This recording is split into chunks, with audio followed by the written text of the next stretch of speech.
უბრალოდ იმით დავიწყებ, რომ დღეს ჩემს მეგობრებთან ერთად სანდრო გირგვლიანის საფლავზე ვიყავი. დღეს ნახეთ, სხვათა შორის თქვენს ქსელში თქვენ ეს 20 წელი ძალიან მიკვირს, რომ 20 წელი გავიდა ამ ტრაგედიიდან ფაქტობრივად. მაგრამ სამწუხაროდ, გარდა იმისა, რომ გავიხსენოთ ეს ადამიანები, ეს არაჩვეულებრივი ოჯახი, ჩვენ ხელშესახები იმისთვის, რისთვისაც ირინა აენუქიძე იბრძოდა, სასამართლოს დამოუკიდებლობა, გამოძიების დამოუკიდებლობა, მართლმსაჯულება, აქ მონაპოვარი არ აგვაქვს და მე ვიცი რომ მოგვიანებით ამაზე ვისაუბრებთ. მაგრამ რაც შეეხება ფასებს, დავიწყოთ იქიდან რომ ქვეყანას ჩვენ ეკონომიკა არ აგვაქვს. საქართველოს არაფერს ნიშანდობრივს სერიოზულ პროდუქციას არ აწარმოებს, რასაც აწარმოებდა, იმასაც აღარ აწარმოებს, ელემენტარული გავლა სურსათის მაღაზიებში ამაზე მეტყველებს. ჩვენ დღეს ვცხოვრობთ უცხოეთიდან ჩვენი თანამემამულეების მიერ გადმორიცხული თანხების ხარჯზე. ჩვენ საქართველოში დოვლათი არ იქნება, ბოლო რამდენიმე წელი ინვესტორი საერთოდ არ შემოდის, ხო ვიცით? ამ პირობებში ეს ბრძოლა ფასების წინააღმდეგ არის ფანტასმაგორია. იქიდან უბრალოდ მორიგი, ესე იგი, კამპანია არის იმ პირობებში, რომ ქართული ოცნება რეალურად კეთილდღეობაზე მოქალაქეებისა ვერ და არ ზრუნავს. რატომ? მას რო უნდოდეს ფასებთან დაკავშირებით ზრუნვა, გამოიყენებდა ელემენტარულ საშუალებას, რომელიც გამოიყენება ყველა ქვეყანაში, სადაც ფასები იზრდება. მარტო საქართველოში ხო არ იზრდება. უკრაინის ომის შემდეგ ნედლეული ძალიან ბევრგან გაძვირდა და ეს არის ელემენტარული საშუალება, ეს არის ხელფასების ზრდა. საქართველოში ხელფასები არის გაყინული, იზრდება მხოლოდ და მხოლოდ მოქალაქეების ძალიან პატარა ფენისთვის, რომლებიც კონკრეტულ ადგილებში მუშაობენ. ან უცხოელები არიან და მუშაობენ საქართველოში, ან საბანკო სფეროში არიან. დასაქმებულებისთვის თუ ხელფასის ზღვრის, ეს თქვა აწევა. ზოგადად, იმისათვის თავისთავად ფასი კი არ არის პრობლემა. ხელმისაწვდომობა არის პრობლემა და ხელმისაწვდომობა განისაზღვრება იმით, ადამიანს რამდენი ლარი უდევს ჯიბეში. შესაბამისი კანონმდებლობა არსებობს ამერიკაშიც, ევროპაშიც, კანადაშიც, იმ ქვეყნებში, რომელსაც გინააკეთ გაიხედები და ეს არის მინიმალური ხელფასის შესახებ კანონი. იცით ამ სუპერმარკეტებთან დაკავშირებით ახლა რა მოხდება? უკვე რა მიმდინარეობს? მთელი წნეხი თანამშრომლების ხელფასებზე გადავა. იმიტომ რომ 2-3 კვირა ჭირდება. დასაქმებულები ისეთი დაბალი ხელფასები აქვთ ხოლმე, არ მგონია რომ ეს არ მგონია კი რა აბსოლუტურად მართალია. აიტანოს ამ ხელფასს. არა, მე გეტყვით ახლა რა ხდება პირველ წყაროდან, იმიტომ რომ მე ჩემს სამომრჩეველთან და მხარდამჭერებთან მუშაობ. ეს წნეხი, რომელიც ახლა რაღაცნაირად უნდა გადაიტანონ ქსელებმა, ეხლა არის საუბარი, რომ ეს წნეხი გადავა თანამშრომლებზე. რა საშუალებით ხელფასები შეიძლება პირდაპირ არ დააკლო, მაგრამ ადამიანი დაითხოვო. ანუ ხარჯი, რომელიც მიდის სამუშაო ძალაზე, უნდა შემცირდეს და ამით უნდა აჩვენონ ოცნებას 1-2 კვირა ალბათ, სანამ ეს ყურადღება არსებობს, რომ რამე გაკეთდა. იცით რატომ? იმიტომ რომ სერიოზული მიდგომა არც ერთი მიმართულებით არ ჩანს. რა იქნებოდა ეს სერიოზული მიდგომა? ერთი სერიოზული და გრძელვადიანი მიდგომა იქნებოდა ეკონომიკური თვითკმარობა. თვითკმარობის იდეა და კონცეფცია არის ჩემი შეთავაზება ქართულ პოლიტიკაში. არ შეიძლება ის რაც ხდება სასურსათო ქსელებში, ეს არც ერთი თავმოყვარე ქვეყანა ამას არ მოითმენ და არასოდეს. ძალიან სერიოზული დილემაა ეკონომიკურად თვითკმარი როგორ გახდეს ქვეყანა. როგორ გახდება და 13 წელი თუ მარტო იმით ხარ დაკავებული, რომ ბაღის საჭმელებს ბავშვებისა და სასტრაფოების ფულს იპარავ, შენ ვერავითარ თვითკმარობას ვერ განავითარებ. თვითკმარობას განავითარებ შენი კლანებისთვის. ქართული ოცნება თვითკმარი არის თვითონ და ის შემადგენლობა 10-12 კაცი, რომელიც მართავს ამ პარტიას, ის საკუთარ თვითკმარობაზე ზრუნავს. მაგრამ ერის თვითკმარობა ეკონომიკური და არა მარტო ეკონომიკური, გეოპოლიტიკური თვალსაზრისით არის საკითხი, რომელიც ეყრდნობა იმას, რომ შენ ქმნი პროდუქციას, შენ ვალით კი არ ცხოვრობ. დიანა, იცით რომ წლების განმავლობაში ჩვენი საგარეო ვალი იზრდება. წელსაც გაიზარდა რამდენიმე ასეული მილიონით. რატომ იზრდება საგარეო ვალი? იმიტომ იზრდება, რომ ვალში ცხოვრობს მთელი ქვეყანა. არა მარტო საქართველოს მოქალაქეების რეკორდული მაჩვენებელი ადამიანებისა კონკრეტულად ვალში არის და ვალაუვალი, ანუ ვალს ვერ იხდის. გარდა ამისა, ქვეყნის საგარეო ვალი იზრდება ყოველ წელს. და თუ ყველაფერი ეს კარგად არის და ესეთი ტაშპანდურით უნდა ვცხოვრობდეთ, რატომ სესხურობთ ამდენ ფულს? ხო არის? ანუ მიდგომა დღევანდელი არის თავის მოტყუება, ცოტახანი ნაცრის შეხვდა თვალებში, ღარიბ ქვეყანაში, სადაც კეთილდღეობა არ იზრდება. თქვენ ფიქრობთ, რომ ეხლა მხოლოდ იმის გამო, რომ ხელისუფლების და არამხოლოდ ვთქვათ პოლიტიკური თანამდებობის პირების, არამედ საგამოძიებო ამ ხრივ უსაფრთხოების სამსახურის ინტერესიც არის ამ თემისკენ მიმართული და ეხლა იქნება რაღაც მოჩვენებითი ფასდაკლების პერიოდი და მე ყველაფერი თავის ადგილს დაუბრუნდება. ანუ ასე უყურებთ ამ პროცესს. ვერას იზამდით რომ ფასები იყოს ეკონომიკური თვითკმარობის იდეა რაღაც ისეთ დასახელებაც აქვს და რაღაც სხვა თემა უფრო ხანგრძლივი საუბრის ამ კონკრეტულ მომენტში თქვენ რომ გადაწყვეტილების მიღები იყოს როგორ დაინახავდით ფასების თქო უფრო ხელმისაწვდომობის საკითხი რა უფრო ადვილად გადაჭრადი როგორ წარმოგიდგენიათ საქმე იმაშია რომ მე წარმომიდგენია ჩემი თავი საქართველოს სახელმწიფოს ლიდერად და არა იმისთვის რომ ვასიამოვნო რომელიმე სახელმწიფოს, არამედ იმისთვის რომ გავზარდო მოქალაქეთა კეთილდღეობა. ანუ ეკონომიკური თვითკმარობის ხედვის დანერგვას მე დავიწყებ არჩევნების მეორე დღეს. არა ასე, როდესაც 13 წელია ადამიანები არიან ხელისუფლებაში და ხელფასები ზუსტად ისეთივე მონურია და როგორიც დატოვეს, როდესაც ხელისუფლებაში მოვიდნენ. ის ხელფასი, რომელიც 600-700 ლარი იყო თავის დროზე, დღეს ხო ვიცით, რომ ბევრად უფრო ნაკლებია. სწორედ იქიდან გამომდინარე, რომ ფასები გაძვირდა. და ამ ხელისუფლებას 13 წლის განმავლობაში ბიუჯეტს დააწვება საჯარო მოხელეებს, რაც შეეხება კერძო სექტორს, რაც შეეხება აქაც კერძო სექტორთან ალბათ დილემა იქნება, იმიტომ რომ ისინი რაღაც საკუთარ ნებასურვილზე ზოგს ნაკლებს, ზოგს მეც, ანუ აქაც რაღაც პრობლემური თემა ალბათ სერიოზული იცით რა არის სერიოზული სჭირდება. თავიდანვე, როდესაც მე ჯერ კიდევ 3 წლის წინ, როდესაც წინა პარლამენტი იყო, შევიტანე კანონპროექტი მინიმალური ხელფასის შესახებ, რომლის მიხედვითაც უნდა დადგენილიყო მინიმუმ 950 ლარი საწყისი ხელფასი. 1000 ლარზე ლაპარაკობდა, თქვენ არ გიყვართ დიდად მაგ პარტიის წარმომადგენლები, მაგრამ გახარეს გუნდის წევრი გუშინ ჩემს ეთერში, რომ ეს იქნება ჩვენი შეთავაზება პარლამენტში ფასებზე კომისიის შემადგენლობაში, როცა შევალთო, რომ 1000 ლარი. კარგი იქნებოდა, რომ თავის დროზე მიეღო მას ეს გადაწყვეტილება, როდესაც მე წარვადგინე ეს კანონპროექტი. ეს იდეა, როგორც ბევრი სხვა იდეა, მას ჩემგან აქვს მოპარული, მას ეს არაორიგინალურობა ახასიათებს, მზად ვარ ნებისმიერ ეთერში ეს დავამტკიცო თარიღებით, როდის და რა გადაიწერა ჩემგან. სათხართ გახარიას პარტიის წარმომადგენლებთან ერთად დისკუსია ნებისმიერ ეთერში მზად ვარ ნებისმიერ ეთერში თარიღების მიხედვით გავიარო, როდის შევიტანე მე კანონპროექტი, შეგიძლიათ პროდიუსერს კითხოთ ახლავე. მე შემიძლია გადავამოწმო, მაგრამ კი, შეგიძლიათ ვინახოთ ეს თემა თუ ასეთი. არა, მე სიამოვნებაა. მე ეს კანონპროექტი მინიმალური ხელფასის შესახებ წარვადგინე იმ პარლამენტში. არ ვიყავი პარლამენტის წევრი, სადაც ყველა დღეს არსებული ოპოზიციური პარტია იყო და მათ ყური არ შეიბერტყეს ამასთან დაკავშირებით. ისიც არ დაგვავიწყდეს, რომ მისი პრემიერობის დროს საქართველო იყო ყველაზე უფრო მსოფლიოში პირველი ვალაუვალობის მაჩვენებლით. იცით ეს სიმართლეა. და გიორგი გახარია იყო მოწინააღმდეგე იმისა, რომ ჩვენ გაგვეუქმებინა საპოლიციო გამოსახლება. როდესაც ჩვენ საქართველოში გაუქმდა პოლიციის მიერ უბინაოდ დარჩენილი ადამიანების გასახლება, ამის წინააღმდეგი იყო გიორგი გახარია. საერთოდ რაზე ვლაპარაკობთ? ის არის თავიდან ბოლომდე იმ უსაქმურთა ერთობის წარმომადგენელი, რომელიც დღეს მართავს და სამართალ და ერთ-ერთი შემადგენელი ნაწილი. ეხლა ქართულ ოცნებას რაც შეეხება, არ მაინტერესებს ახლა ეს წარსული დიდად შევხედოთ რა გამოწვევა ჩვენ უბრალოდ როცა ხელფასის მინიმალური ხელფასია ლაპარაკი ვახსენე რომ ეს შეიძლება პარლამენტში ვთქვათ მათი მხრიდან დადგეს ეს საკითხი, არ ვიცი რა გაგრძელება ექნება, მაგრამ მისი ბოლო 13 წლის განმავლობაში მე არ ჩამოვთვლი ყველა ივანიშვილის თოჯინას, რომელმაც რაღაც ადგილი დაიკავა და გადანაცვლდა ბიძინა ივანიშვილის მმართველობის პირობებში. მოქალაქეთა კეთილდღეობისთვის, გამდიდრებისთვის არაფერი გაკეთდა. ნებისმიერი მაჩვენებელი ამ მიმართულებით, რომ საქართველოში ინვესტიცია არ შემოდის, გაჩერდა, რომ ვინც კვეთყოფელი შემოვა საქართველოში და გახსნის ახალ ქარხანას. სამუშაო ადგილები არ იქმნება. ერთადერთი ტიპის კომპანიები, რომლებიც იქნება საქართველოში, ეს არის ფეიქ რუსული კომპანიები, რომელთა მეშვეობითაც ფული საქართველოში მოდის და მეორე დღეს აქედანვე გადის ოფშორში და ამაზე ძალიან ბევრი მაჩვენებელია. ანა, კიდევ ერთი თემა, რომელზეც მინდა რომ ვილაპარაკოთ, ეს არის დაკავებების თემა. დღეს ცოტა ხნის წინ გავიგეთ, რომ 9 მილიონიანი გირაოთი გადახდის შემდეგ გაუშვებენ ჯანდაცვის მინისტრის ყოფილ მოადგილეს.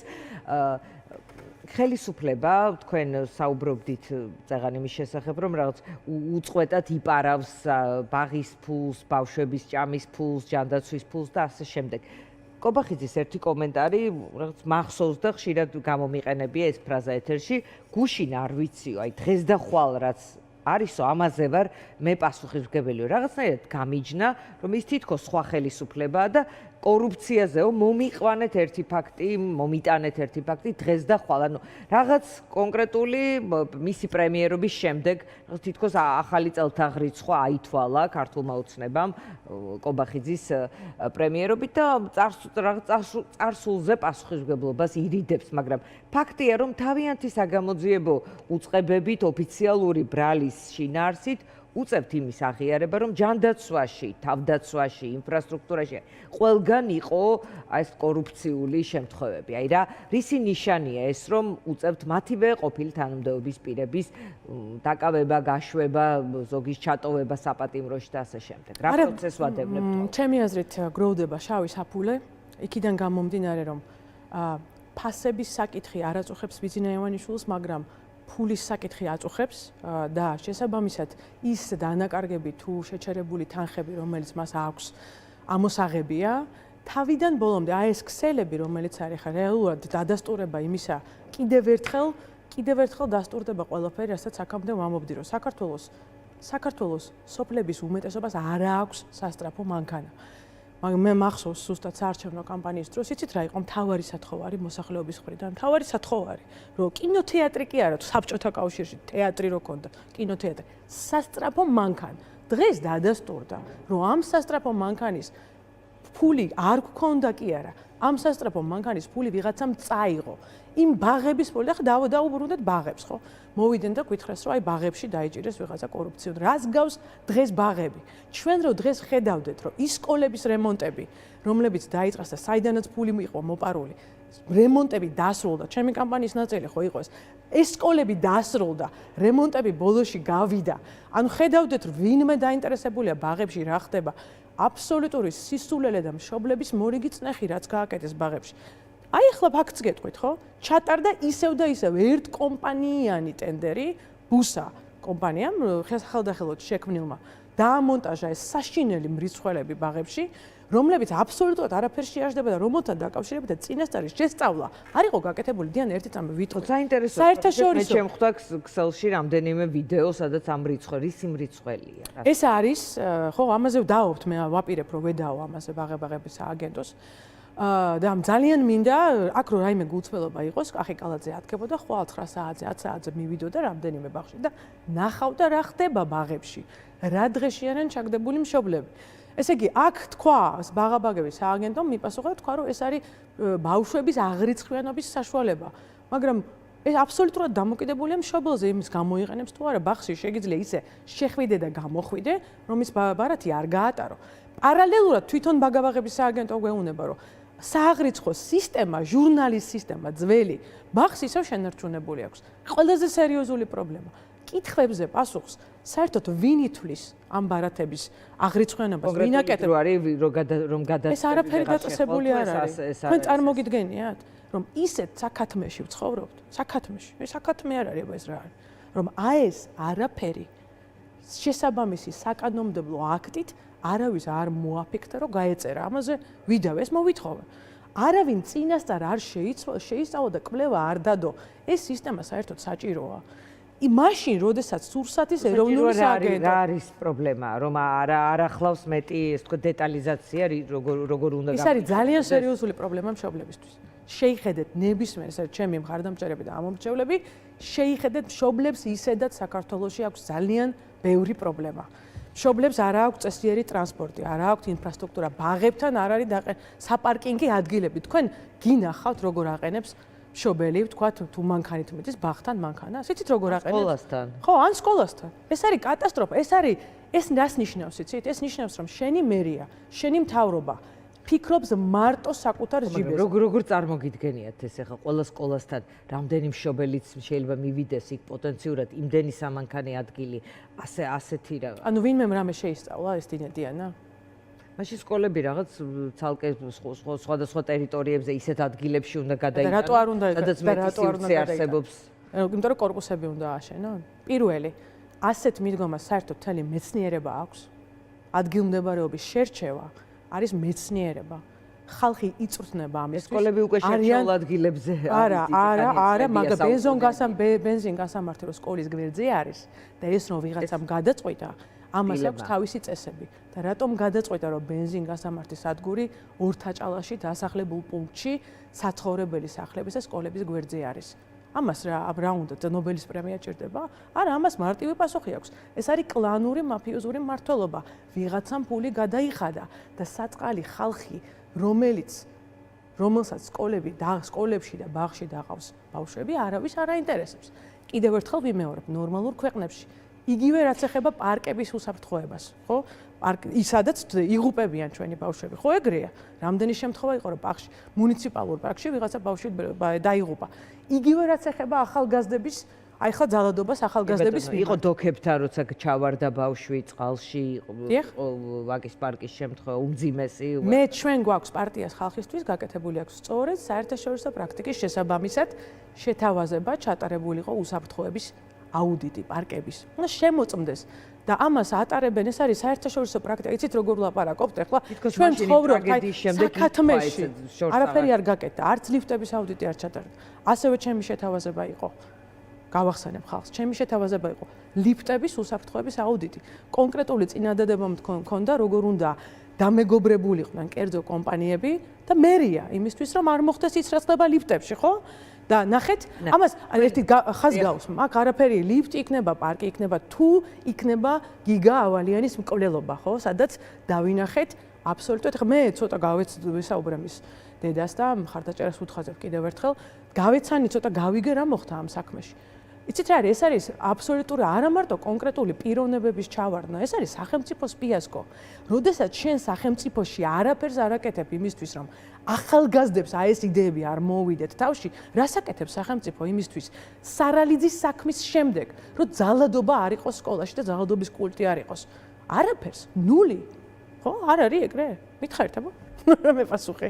ამიტომ პასუხი არ არის მე ტომ სოიერში რა, ტომ, პასუხი არ არის. ეს არის საქათმე. ეს არის საქათმე. აი როგორც ერთი ჩვეულებრივი საქათმე, ისია ეს ქვეყანა მოვლილი. და არა და გვაქვს უსერიოზულესი პერსპექტივები. სამწუხაროდ, რომელსაც ამათ პირობებში არ უწერია რეალიზება. კი ბატონო, ანა, თქვენი როგორც პოლიტიკოსის დღის წესრიგი და საუბრო თემები განსხვავდებოდა ხოლმე ხლა რაღაც ზოგადად მეინსტრიმული თემებისგან, მაგრამ მაინც ახლა რომ გისმენ შთაბეჭდილება რჩება, რომ თქვენი დღის წესრიგით ხართ პოლიტიკას ხედავთ ქვეყანაში, სადაც პოლიტიკოს შეუძლია საკუთარი დღის წესრიგით იყოს წარმოდგენილი, იმიტომ რომ სხვა პოლიტიკოსებისგან სხვა სასაუბრო თემები მოდის ხოლმე დიდწილად და რაღაცნაირად პროტესტზე, კრიზისზე, ახალი არჩევნების მოთხოვნაზე არიან ორიენტირებული. თქვენ რჩებით ამ მოთხოვნაში თუ ფიქრობთ, რომ ეს სათუო თემაა და ჯობია კალენდარული არჩევნებისკენ რაღაცნაირად თქვენი თემები, თქვენი კომუნიკაციით საზოგადოებასთან რაღაც მოემზადოთ გრძელვადიანი პერსპექტივისთვის. მადლობა ამ კითხვისთვის. ნამდვილად დაფუძნების დღიდან 20-20-ში შემოვედი, მე 5 წელი გავიდა მე პოლიტიკაში. ყოველთვის მქონდა მე სახალხო დღის წესრიგი, ცალსახად. და როდესაც ამ დღის წესრიგიდან მუხვევდი გარკვეულ რაღაცა კრიზისულ მომენტებში, მაგრამ მე მიმაჩნია ეს ჩემ ამოცანად. რა თქმა უნდა, ყველანაირი საერთო ეროვნული მოთხოვნის მხარდამჭერი რჩები, რა თქმა უნდა, მუშაობ საერთაშორისო ურთიერთობების მიმართულებით, იმიტომ რომ ქიმიური იარაღზე ძალიან ბევრი მოთხოვნა მაქვს გაგზავნილი და ველოდებით რაღაცა რეაქციებს მაგალითად ვამბობ. არაერთი შეხვედრა მქონდა მე სანქციებთან დაკავშირებითაც, თუმცა ამის პარალელურად ჩვენ გვერდზე არ უნდა დაგვჭეს ის, რაც ყოველდღიურად აკეთებს საქართველოს მოქალაქეს. და ეს მიმაჩნია მე ჩემ ამოცანად. მე არა ვარ პოლიტიკური კომენტატორი, ქაბატონო დიან. პოლიტიკური კომენტატორებს მე ვუსმენ, ანალიტიკოსებს, მათ უნდა ჩვენ პოლიტიკოსებს მოგცენ რჩევები, გზამკვლევები, მაგრამ ჩვენ უნდა ვიმოქმედოთ. მე ვფიქრობ, დღეს ძალიან მნიშვნელოვანი გუშინ დღეს ძალიან სერიოზული თემა არის ახალგაზრდებში, თქვენც აჩვენეთ, ხო? ახალგაზრდებში ძალადობის თემა ძალიან მნიშვნელოვანი. არ გამოვა პირველ რიგში გიგა ავალიანის საქმეზე მართლმსაჯულება უნდა დადგინდეს, მაგრამ რამდენი წელი უნდა უყუროთ ამას? რამდენი წელი უნდა უყუროთ ჩვენი მშობლების შიშს, რომ ჩემი შვილი რო გარეთ გავა, არ ვიცი რა მოუვა, ხო? ეს ხო არ არის, ამას არ უნდა არავითარი ძალიან მაღალი IQ არ ჭირდება. მიღებული არის ზომები. სოციალური სამსახური მკვდარია. მკვდარია როგორ შეიძლება ესეთ მდგომარეობაში ყავდეს ბავშვები ფაშისტური ჯგუფებით არეშობენ? რატო საქართველოში რატო უნდა ვიყოთ ჩვენ მომსწრე ბავშვებისა, რომლებსაც მომავალი არ აქვთ და ამიტომ ერთვებიან ფაშისტურ შენაერთებში. არაფერი არ ხდება ამ მიმართულებით. მე მუშაობ მშობლებთან იმისთვის რომ რაღაცა სამოქმედო გეგმა შევქმნათ ჩვენ თვითონ. იქნებ ჩვენ თვითონ გავაკეთოთ რამე, ერთმანეთს უთხრათ რამე, ინტერნეტში გავავრცელოთ, იმიტომ რომ სანამ ამის პოლიტიკურად გაკეთების ასპარეზი რაიმე ტიპის სივრცეს ხედავთ, თავად საუბრობენ მაგალითად დებატებზე, რომელიც იქნებოდა შეხების, გადაკვეთის წერტილები თქვენსა და მათ შორის და თუნდაც ამ იდეებზე მათთან სალაპარაკო შესაძლებლობა იქნებოდა. თქვენ ხედავთ ასეთ დებატებში თქვენი ჩართვის შესაძლებლობას? ხელისუფლება დღეს ამბობს, რომ ვინც ჩვენ არ გვაღიარებს, მათთან ეს ძნელად წარმოსადგენიაო. თქვენ რამდენჯერმე ახსენეთ ხელისუფლება მესმის, შეიძლება რაღაც კონკრეტული ჩაკითხვის შემდეგ რაღაც სხვანაირად თქვათ, მაგრამ ამ ამ ფაქტობრივ მოცემულობას იღებთ, ხომ, როგორც ხვდები? ხო, დავიწყოთ იქიდან, რომ მე წლებია ალბათ ზუსტად 4-5 წელია დაბლოკილი ვარ სამთავრობო არხებიდან, მათ შორის საზოგადოებრივი მაუწყებლიდან. მე ვფიქრობ, რომ მათ გააჩნიათ მთავრობიდან მომავალი მხოლოდ და მხოლოდ საფრთხობელასთან, კოლექტიურ საფრთხობელასთან ურთიერთობის პოლიტიკა, რასაც იგულისხმება ის, რომ იწვევენ ისეთ პიროვნებებს, რომლებიც მხოლოდ და მხოლოდ დააკნინებს ოპოზიციას და გააძლიერებს ქართულ ოცნებას. ეს არის, ხო, მათ ოცნებას თვითონ არაფერს არ წარმოადგენს, საფრთხობელად ჭირდება გვერდზე, რომლის ფონზეც კარგად გამოჩნდება. მე შევხედავ აი ამ წინადადებას, არ მინდა გავაკეთო, პოლიტიკოსი ვარ, ხო, კომენტარი რაღაცა იდეაზე, ერბოკვერცხი. 1000-ნაირი არსებობს. ერბოკვერცხი შეიძლება შევხედოთ ამ იდეას, თუმცა პირველი ეჭვი მაქვს, რომ სამართლიან პირობებში მე არავინ არ დამიძახებს, იმიტომ რომ მთავარი სასაუბრო რაც დღეს ქართულ ოცნებასთან არის, ეს არის სასამართლო საკითხი. ეს არის საკითხი, რომელიც მიიღო მან მემკვიდრეობით და სიამოვნებით წინა ხელისუფლებიდან და ეს არის საკითხი, რომელზეც მას უბრალოდ პასუხი არ აქვს.